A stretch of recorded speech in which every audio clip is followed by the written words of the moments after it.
Ancestor Spirit, these are messages for Virgo, Sun, Moon, Venus, and Rising.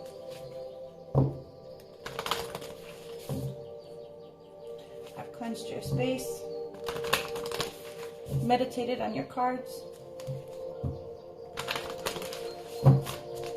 Please take what resonates.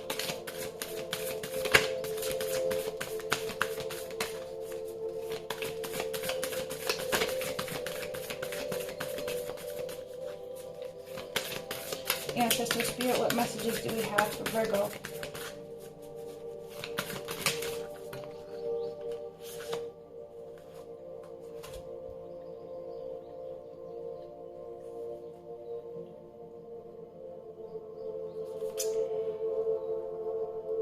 Be an open channel. Mediumship, ancestors, spirits.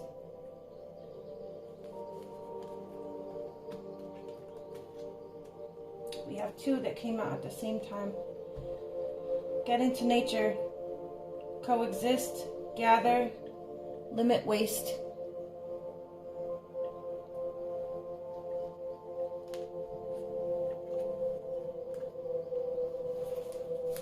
Ancestor Spirit, can I please have at least one more for Virgo? At least one more for Virgo.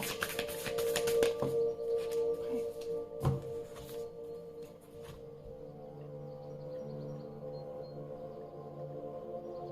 Begin writing now. Create, express, and inspire.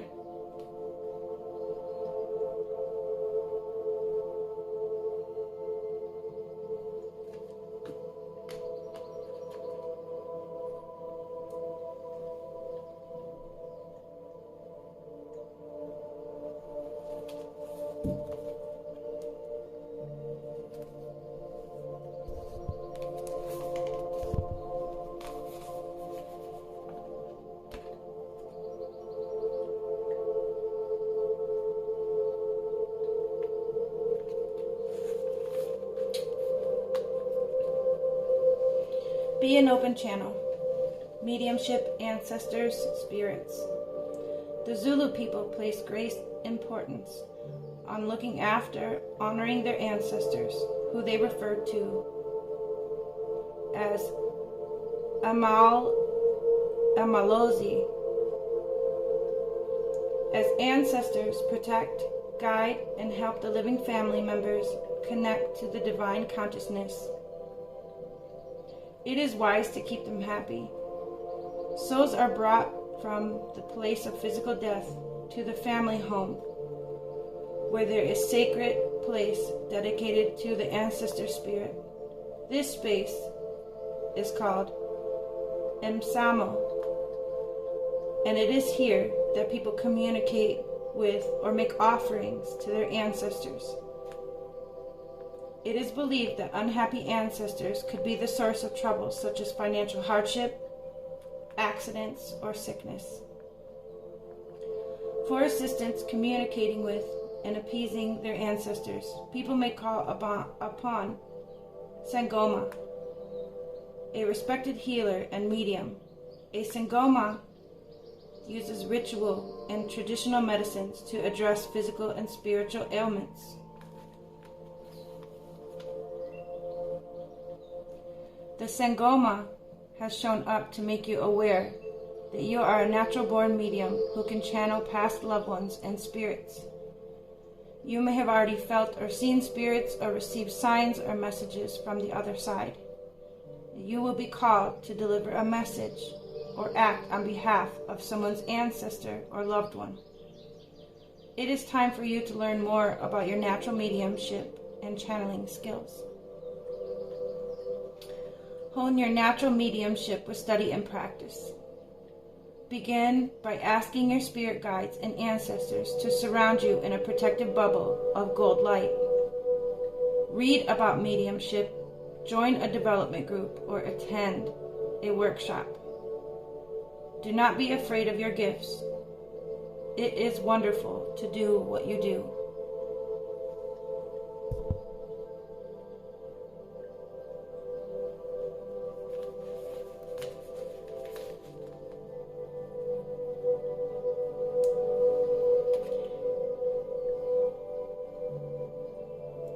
to be an open channel. You do not use your gifts and wield them against the weak. Use them to inspire, to inform, and help other people on their spiritual journey.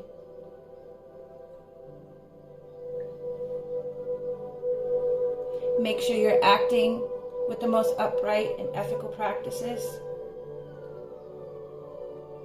because as we reiterated earlier this week, everything that leaves your mouth is a mantra.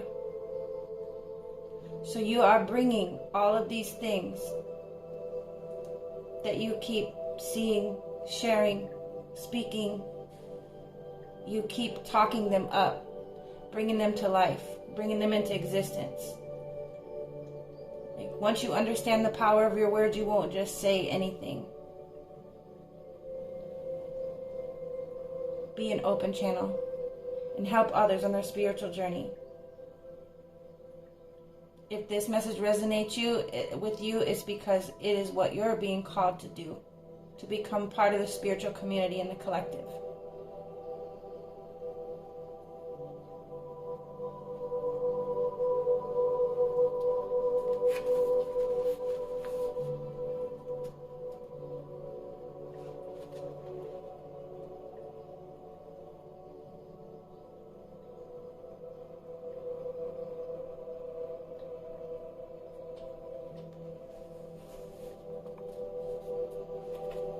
Get into nature. Coexistence, gather, and limit waste. Maybe there are some lifestyle changes on the horizon that you need to make. Maybe there's a collaboration or a project that you're interested in working on and opening your horizons to new people. The sea and the land have always provided for the Tlingit people, with the Alaskan forest giving them trees for shelter, canoes, and totem poles, and the ocean providing fish and sea mammals for food and clothing. These people survive icy conditions by working in family groups. And this closeness means clan identity, knowledge, rituals, and laws are preserved across generations. The clans are matriarchal and have an eagle or a raven as their sacred animal. In the Tlingit way of life, every living creature has a soul, and there is little difference between animals and humans. Respecting and communicating with animal spirits is essential for survival. An animal is skilled. An animal is killed only when needed. The hunter then gives thanks to the animal. The remains are treated respectfully, and nothing is wasted. To live a happy, balanced life, the Tlingit people listen to the spirits and honor and care for the world around them. Go outside and feel the sun on your face or the wind in your hair. Breathe in clean, fresh air. Walk through the riverbeds or feel the soft green grass under your feet. Find balance and be one with the natural world, just as the Tlingit people have done for thousands of years. Look at how much time you are spending inside, especially in air conditioning or artificial heating or under fluorescent lights.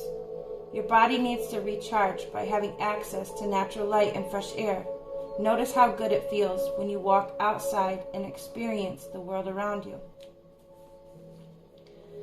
Take a look around at everything nature has provided for you. Your home, your clothing, your food. All are gifts from Mother Earth. This card is encouraging you to look at how you can give thanks by limiting waste and sharing resources and knowledge with those who are close to you. Look at ways you can reduce your demands on yourself and your environment for a happier, more balanced living.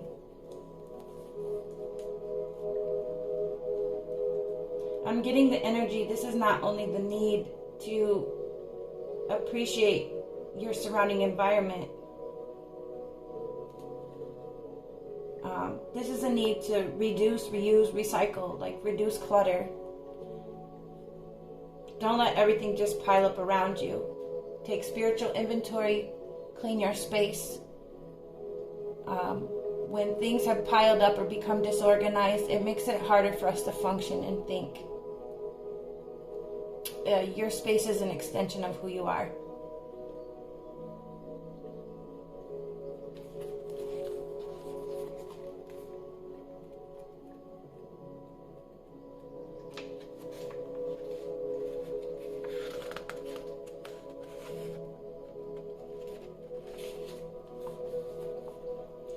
Begin writing now. Create, express, inspire.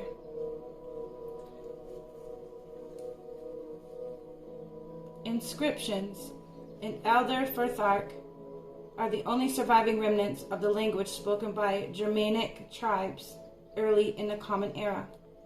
This runic alphabet was used on stones, weapons, jewelry, and other items in the earliest, these inscriptions dating back as far as the 2nd century.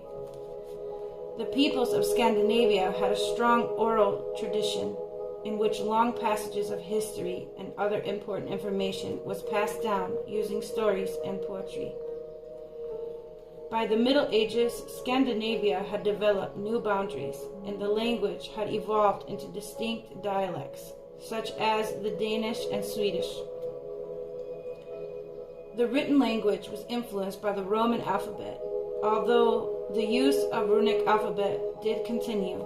The earliest recorded piece of Danish literature, Gesta Danorum, The Deeds and the Danes, by Sau Grammaticus, was published in approximately 1200 CE.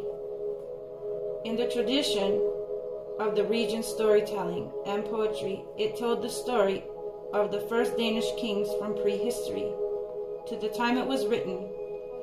In the early 1700s, Ludwig Holberg penned plays, comedies, and works about history and philosophy. Holberg's most famous comedy, Jappe pa Begeret, is still performed nearly 300 years on.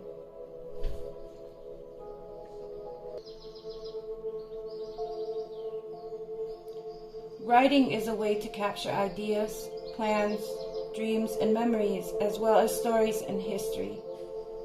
It can also be therapeutic. You do not need to study or have any special tools to start writing. Put pen to paper and see what happens. Write for yourself, and as your creative talents are freed, for others too. You have a talent for writing and expressing yourself. You may like to share your gift with others by having your writing published, or to keep a journal just for yourself. It doesn't matter what you write. It matters that you start writing and get your thoughts down. Write anything that pops into your head. Writing is a healing experience that helps you process things in your life. It can also help you inspire others.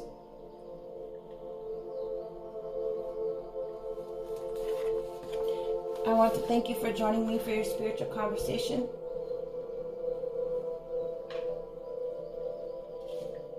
Ancestor Spirit, I now bring this reading to a close.